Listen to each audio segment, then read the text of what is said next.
Hello everyone, welcome back to my channel Excel Your Economics. So in today's video I am going to start with the credit creation function of commercial bank. In my previous video I have already taught you the functions of commercial bank. उन सारे functions में जो most important function of commercial bank है that is credit creation. Because with the help of their primary function, commercial bank creates multiple time credit in the economy, which is used for the purpose of production, consumption and generating income. So how this function is performed by commercial bank, this is we have to understand. So let's continue. ज़्यादा हम time waste नहीं करेंगे, हम सीधे topic पे आते हैं. Credit creation function, इसको हम एक और नाम देते हैं deposit creation function और मनी क्रिएशन फंक्शन. तो यदि अगर एग्जाम में आपसे पूछा जाए कि what is deposit creation, what is money creation, it means we are doing the same thing. Right here, before we understand how money creation performance is done by commercial bank, there are some assumption behind this function. अब क्या assumption है? The first assumption here states that the entire commercial banking system is one unit and termed as bank. तो क्या समझना है हमको इस line से? The entire commercial banking system. We know in our country there are so many public private commercial bank. तो अगर हम सबको ले लें, अलग अलग देखें, तो हर एक की एरिया, हर एक की फील्ड, हर एक की परफॉर्मेंस अलग अलग है. तो उस बेसिस पे हम एक क्रेडिट क्रिएशन फंक्शन को समझा नहीं पाएंगे, ना उसको ऑब्जर्व कर पाएंगे. फॉर दिस रीजन हमने यह क्या असम्पशन दे दिया, हमने बांध दिया. सबसे पहले हमने क्या कह दिया कि सारी बैंक, सभी बैंक को कंबाइन करके हम क्या मान रहे हैं? सिर्फ एक bank. Right. So here we have the entire commercial bank system is one unit. कैसी यूनिट है? एक ही यूनिट है सारी banking system. Second assumption, all payments and all receipts. All payments means whatever is given in the form of credits. Right. And all receipts here means whatever is received by the received by the bank from the customer. That is all payment made by the customer to the bank in the term of deposit. तो जो deposit आता है bank के पास customer के through, वो सब क्या है? रिसिट्स. और जो पेमेंट बैंक करती है with the use of cheque to the customer and to the other needy person, those who are borrowing, those who are going to take a loan, वो सब क्या है? Payments. So here we are considering all payments and receipts are made through cheques and deposit. क्या बात ध्यान रखनी है कि सारे पेमेंट जो हो रहे हैं वो चेक्स के थ्रू हो रहे हैं और सारे डिपॉजिट्स जो बैंक के पास आ रहे हैं वो सब रिसीव हो रहे हैं. मतलब जो गया वही वापस आ गया. जो बोरो में गया, जो लेंडिंग हुई, जो पेमेंट हुआ, वो वापस रिसीव होकर के किसके पास आ गया? बैंक के पास आ गया. So these are the two assumption which we have to clarify first. Now the three components of process. Money creation जो प्रोसेस है उसमें तीन कंपोनेंट्स आते हैं, तीन एरियाज हैं जिसको बैंक कवर करती है during the process of money creation. The first is accepting deposit. तो accepting deposit, like I told you already, commercial bank का प्राइमरी फंक्शन है एक्सेप्टिंग डिपॉजिट. उसमें कमर्शियल बैंक क्या करती है? डिमांड डिपॉजिट्स लेती है, फिक्स डिपॉजिट लेती है, सेविंग डिपॉजिट लेती है. वो सब मैं आपको ऑलरेडी समझा चुकी हूँ. राइट. तो डिपॉजिट लिए, इनकी रेट ऑफ इंटरेस्ट सपोज मान ली 7% है. जो भी डिपॉजिट आते हैं उसके अगेंस्ट जो आपको रेट ऑफ इंटरेस्ट मिलती है वो सपोज 7% है. Keeping LRR. Keeping LRR here means legal reserve ratio, जिसमें हमारे दो टाइप होते हैं. एक होता है CRR which we call cash reserve ratio, जो एक मिनिमम अमाउंट होता है which every commercial bank has to keep with RBI, that is central bank. तो हर कमर्शियल बैंक को अपने कैश का एक मिनिमम हिस्सा, जो कौन डिसाइड कर रहा है? कमर्शियल बैंक के लिए कौन डिसाइड कर रहा है? Central bank. तो सेंट्रल बैंक एक रिजर्व पोर्शन डिसाइड करती है जो हर एक कमर्शियल बैंक को सेंट्रल बैंक के पास एज अ कैश रिजर्व रखना पड़ता है. दूसरा है स्टेट्यूटरी लिक्विडिटी रेशियो. ये वो पोर्शन है जो कमर्शियल बैंक को आरबीआई के पास रखना पड़ता है, that is related to assets. तो जो भी कमर्शियल बैंक की एसेट्स हैं उसका एक प्रपोर्शन जो आरबीआई के पास कमर्शियल बैंक को रखना पड़ता है in the form of liquid और in the form of cash और in the form of asset. Asset और लिक्विड फॉर्म, किसी भी एक फॉर्म में ये इसको रख सकते हैं आरबीआई के साथ and sometime they keep with themself too. Right here. तो एलआरआर में दो कंपोनेंट आ जाते हैं, सीआरआर एंड एसएलआर. दोनों मिलकर कंबाइंडली क्या कहे जा सकते हैं, LRR, लीगल रिजर्व रेशियो। क्या नाम है इसका पूरा, हमें समझना है अच्छे से, legal reserve ratio, legal reserve ratio, जिसमें दो कंपोनेंट है, CRR, SLR। इनको और डिटेल में मैं आपको समझाऊंगी जब हम पढ़ेंगे functions of central bank, right है। फिर next process advancing loan, the third component which is required for the process is advancing loan, loan advance करना।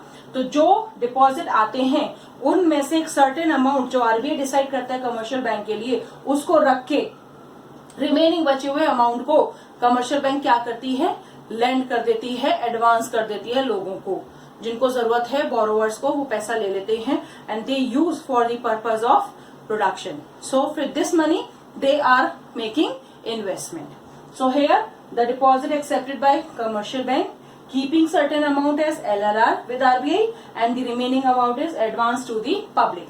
अब सपोज इसकी रेट ऑफ इंटरेस्ट है 12, तो आप खुद देखिए जो हमने कस्टमर से लिया वो 7%, जो हमने लोन दिया उसकी रेट ऑफ इंटरेस्ट 12%, तो इन दोनों के बीच का डिफरेंस क्या आया, 5%। ये क्या हो गया, बैंक का प्रॉफिट। इसीलिए कमर्शियल बैंक को हम बोलते हैं commerce, commercial means business bank, they are doing their business for earning profit.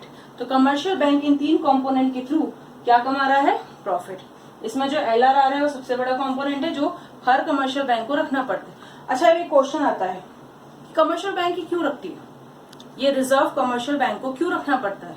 इसका एक कारण है। सपोज कस्टमर जो भी है, हम ये अज्यूम करते हैं कि सारे कस्टमर एक साथ आ भी जाएं तो वो अपने रिजर्व का कुछ हिस्सा ही मांगते हैं, अपने डिपॉजिट का कुछ हिस्सा मांगते हैं, पूरा नहीं लेते हैं, राइट। तो जब कभी भी कस्टमर विड्रॉवल कराने आए तो इतना अमाउंट बैंक के पास हो कि वो जो डिमांड करने आ रहा है, जो पर्सन अपना पैसा लेने आ रहा है, उसको वो दे सके। क्योंकि ये हम मानते हैं कि जो कस्टमर है अपना डिपॉजिट जो रख के गए पूरा तो लेने नहीं आता। जितना हम बैंक को एक्सपीरियंस कर चुके हैं, वी ऑल नो, कभी भी हमें भी जरूरत पड़ती है अगर अपने डिपॉजिट को यूज करने की, तो हम पूरा नहीं यूज करते, कुछ प्रपोर्शन ही यूज करते। तो उसको ध्यान में रख के कुछ रिजर्व बैंक को अपने पास रखना पड़ता है।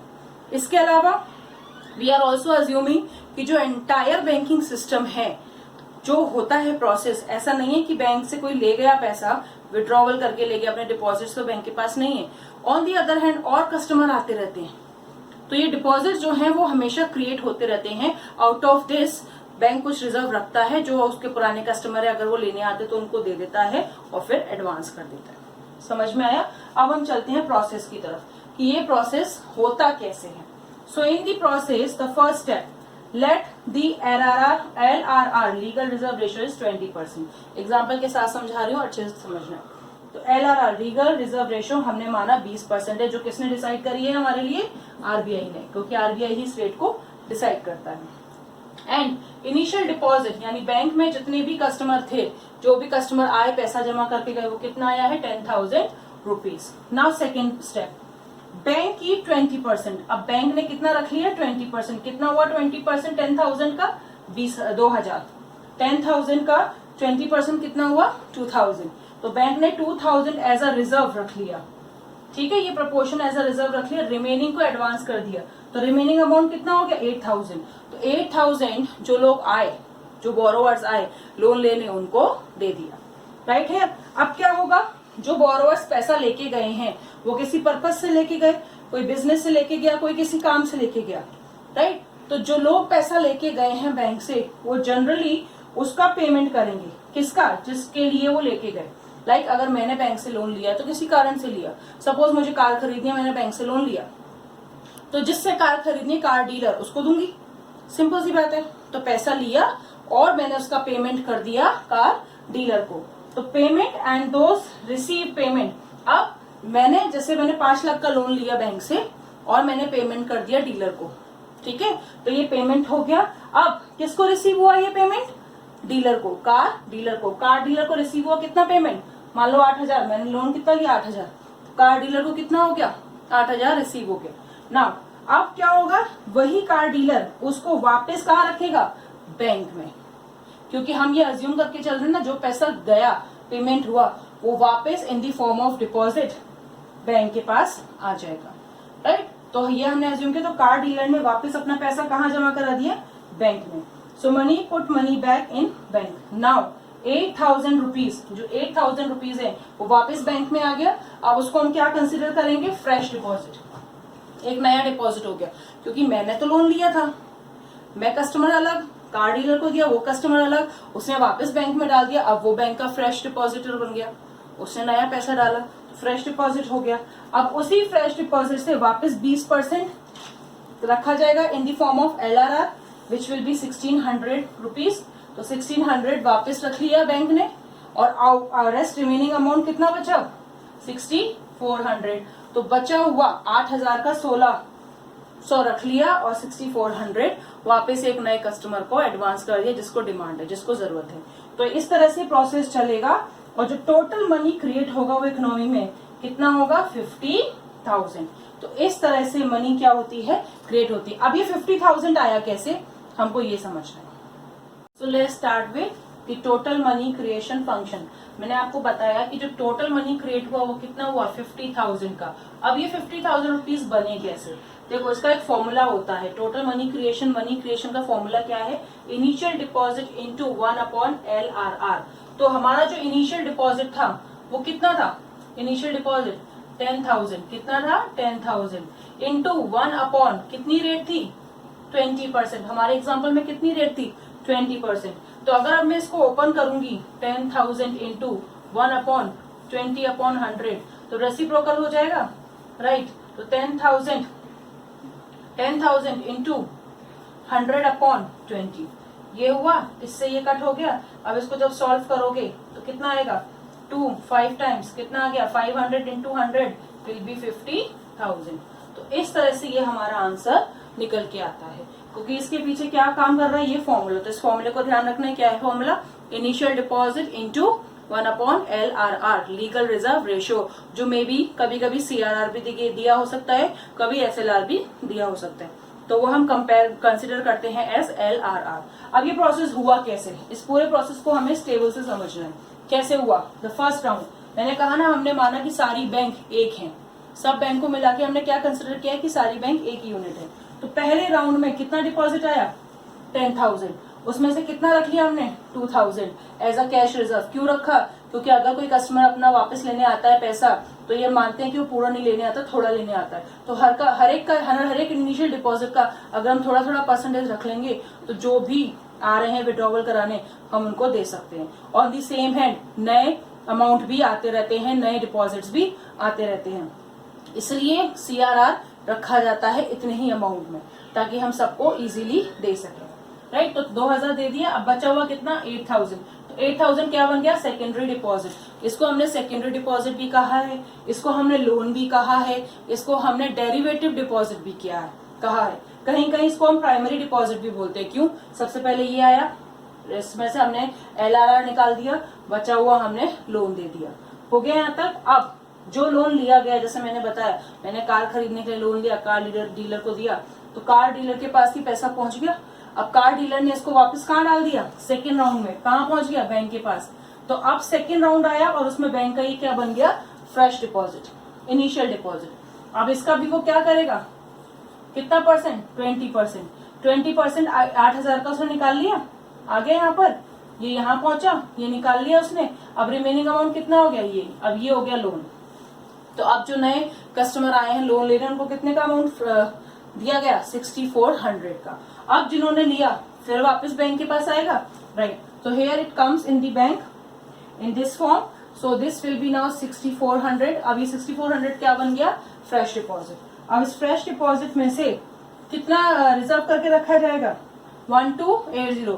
फ्रेश डिपॉजिट का निकालना कितना होता है? 6,400 का 20% 1,280. रिमेनिंग कितना बचा? 5,120. राइट है. तो हमने 5,120 लोन दे दिया, और कितना है यहाँ पर? LRR 1,280. तो इस तरह से ये प्रोसेस कंटिन्यू चलता रहता है. ऐसे कई प्रोसेस हमारे इसमें चलते जाएंगे और हम इन्फिनिटी राउंड तक पहुंच जाते हैं, राइट है. तो जब इन सबका टोटल होगा इकोनॉमी में, जब ये सब टोटल किए जाएंगे, तो कितना डिपॉजिट क्रिएट हुआ वो हमने पहले निकाल लिया. कितना आया था? 50,000. यानी 10,000 कितने में कन्वर्ट हो गया? 50,000 में से 50,000 कन्वर्ट हो गया. और इसमें से कितना रिजर्व रखा गया बैंक के पास? कितना रिजर्व रखा गया 10,000 और कितना लोन में चला गया 40,000। तो क्या समझना है हमें कि एक 10,000 रुपए से इकोनॉमी में 50,000 रुपए क्रिएट हो सकते हैं if we are taking LRR rate as 20%। तो 10,000 से इनिशियल डिपॉजिट कितना था 10,000, उससे कितना क्रिएट हो सकता है 50,000, पर हमने कितना मार्केट में दिया हुआ है लोन 40,000, बचा हुआ LRR के फॉर्म में हमने रख लिया कि कोई कस्टमर वापस आया मांगने तो उसको भी देना है। इनको प्लस करेंगे, इनको प्लस करेंगे, ये प्रोसेस इन्फिनिटी तक जाता है। तो हम कहां तक इसको चेक करेंगे, एग्जाम में भी आए तो आपको ऐसे ही लिखना है, 3 स्टेप तक आप दिखा दीजिए, उसके बाद सीधे टोटल हम निकाल सकते हैं with the use of this process. Clear है?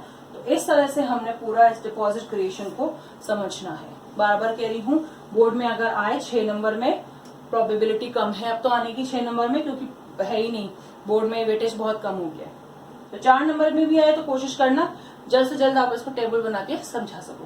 तो इस तरह से मनी क्रिएशन हो जाता है हमारी इकोनॉमी में। 40,000 जो लोन के फॉर्म में गया, 10,000 रिजर्व हो गया और बाकी 50,000 टोटल क्रिएट हो सकता है। बट देखो यहाँ पे कमर्शियल बैंक को किस तरह से सेंट्रल बैंक ने कंट्रोल कर दिया, क्योंकि अगर कमर्शियल बैंक पूरा लोन दे देती तो आप सोचिए मार्केट में कितना पैसा होता, कितनी डिमांड होती, हर कोई अपनी डिमांड पूरा करता, तो क्या इतनी सप्लाई क्रिएट कर पाते हम लोग? नहीं। तो डिमांड बढ़ती है तो क्या होता है, प्राइस बढ़ती है, इन्फ्लेशन आता है।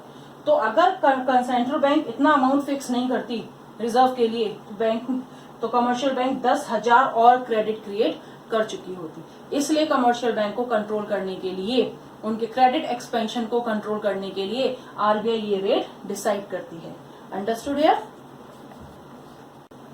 सो आई होप आपको ये पूरा समझ में आ गया होगा प्रोसेस। अब एक चीज और हमें समझनी है, कई बार बोर्ड एग्जाम में क्वेश्चन आता है, calculate the value of money multiplier. तो बेटा बहुत अच्छे से बात ध्यान रखना, जो भी इस वीडियो को देख रहे हो, कि मनी मल्टीप्लायर और इन्वेस्टमेंट मल्टीप्लायर ये 2 ऐसे कंसेप्ट हैं जो हमारे मैक्रो इकोनॉमिक्स में आते हैं, क्योंकि इसके बाद जो यूनिट शुरू हो रही है उसमें इन्वेस्टमेंट मल्टीप्लायर आता है।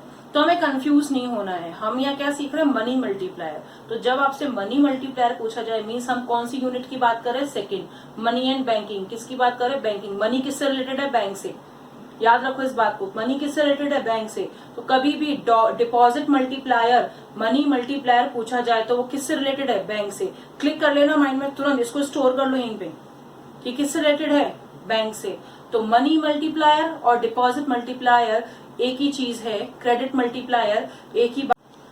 सो it is called credit creation, credit multiplier, money multiplier और डिपॉजिट मल्टीप्लायर, कोई भी नाम हो सकता है, ठीक है। तो मनी मल्टीप्लायर का फॉर्मूला क्या है, सिंपल सा, जो हमारा टोटल मनी क्रिएशन का फॉर्मूला था, इनिशियल डिपॉजिट इंटू 1/LRR। इसमें सिर्फ हमें इनिशियल डिपॉजिट को नहीं लेना है, क्या लेना है, 1/LRR।